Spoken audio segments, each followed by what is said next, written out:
Hi, this is Dollar Day Trader, my trading recap for Tuesday, April 21st, 2020. I hope everyone is doing well today.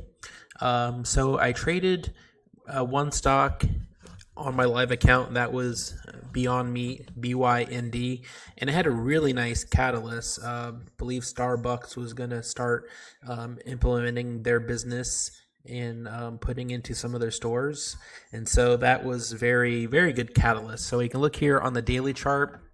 We see from yesterday it closed around $79, a little over $79. Then it gapped up. I know I have my price levels here, but it looks like it gapped up close to like 93, a little over $93. So that was a pretty good catalyst that we can see throughout the day. It obviously sold down from the original gap up. And so this was definitely a good stock to trade.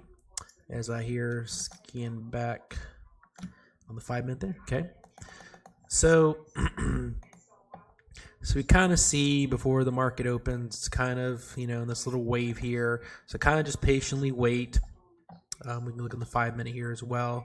We see it's kind of hovering in this channel, which is, pretty good because it looks like it's either going to break out eventually. It's not going to stay in this channel forever all day. And that's the key here, is to, when you find a stock in play and a good catalyst for a stock, is kind of look at its pre-market, what it's doing, and then create these levels as potential opportunities of where the stock can go.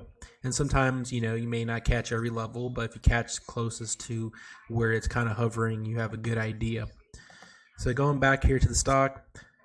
So it sold down. I waited, given yesterday I traded in the first minutes. I was being very patient, and I like this. This was actually pretty cool.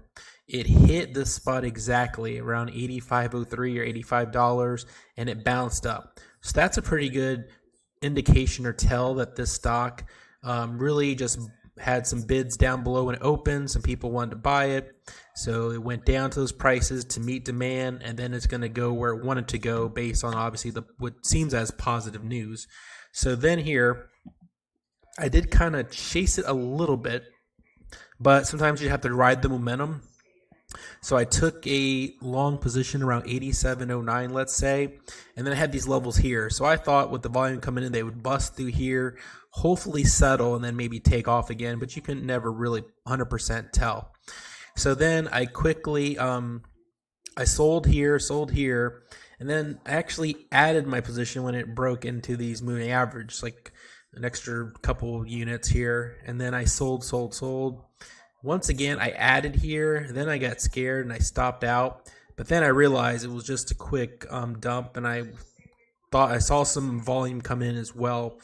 And I think the ask, looking at level 2, was pretty positive as well. So I added position and I went long again around 89.58 and then sold at 90.21 to 90.54. And that was pretty much it for my live account. And then once again, I traded some sim here. And here what's interesting in sim was looked like it was creating a double top. And I did see on the ask a lot of prices coming in around 92, which I'm not 100% sure yet, but I thought that was kind of creating a wall where people were coming in to short because they noticed the double top potential as well right here. So I did take a good short on my sim just for practice. I'm not an expert in double tops or double bottoms yet, I should say. I focus on breakouts really, but that looked like it worked okay, and in hindsight obviously should have held more units. I did add these arrows here, which indicate the crossing of the 9 and the 20. So we'll test it out. I mean, could just give the confirmation. Obviously, I went short before this was even a thing, but then in hindsight, if I had gotten this position, covered some to take some profit, and then I saw this, I might have been even more confident to hold on some extra shares that if I had not sell to eventually sell down. So it's something maybe I'll use in the future as well.